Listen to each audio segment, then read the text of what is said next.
To take in not just from the perspective of natural beauty, sporting an incredible diversity of local flora and fauna, but because of how its 4-century-old history is so interwoven into the DNA of the city that it cuts across.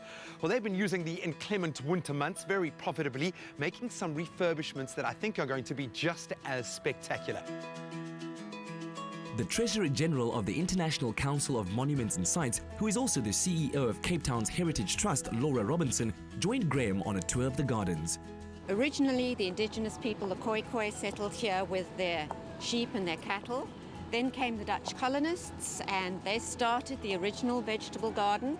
And the first gardener was the appropriately named Hendrik Boom, which we like very much.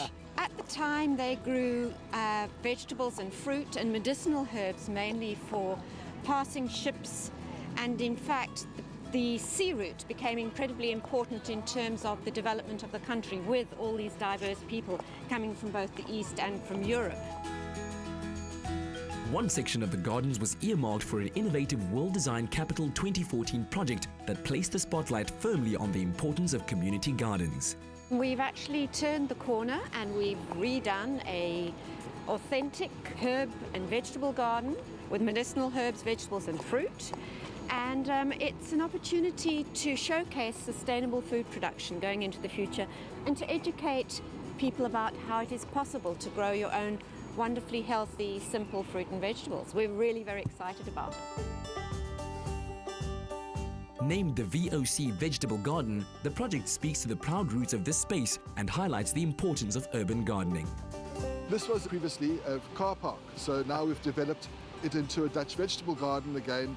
We're using the classical designs of the quadripartite system that they used because of they created windbreaks in all the quadrants of the garden. It's not only to bring back the past history of the garden, it's also to create an awareness of the uses of our indigenous medicinal plants. When the Dutch arrived, their interaction with the indigenous peoples, they learnt a lot from them as well about the natural occurring indigenous medicinal plants. So people become aware that it's sort of interconnection of knowledge. The Dutch brought some farming techniques, the channeling of water, for example, while the indigenous people knew about the medicinal properties of plants.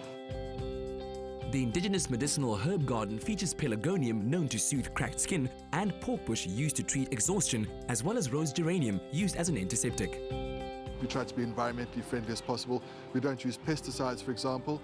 The importance of bees in our environmental system is vital. We use companion planting, for example.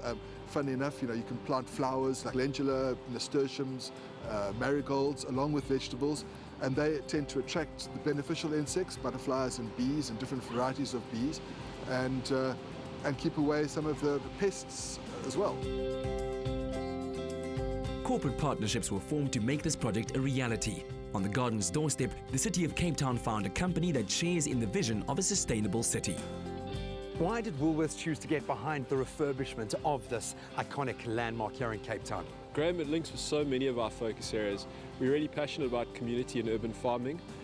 One of our key corporate social investment programs is something called EduPlant, which is about teaching kids at school about permaculture and about growing food. So the next kind of natural step is to really create awareness around where food comes from in a kind of urban environment as well. We're also really passionate about design. So from a World Design Capital perspective, linking food and design was a great kind of natural opportunity for us. And we really commend the City of Cape Town on the great investment they've put here in rejuvenating this garden.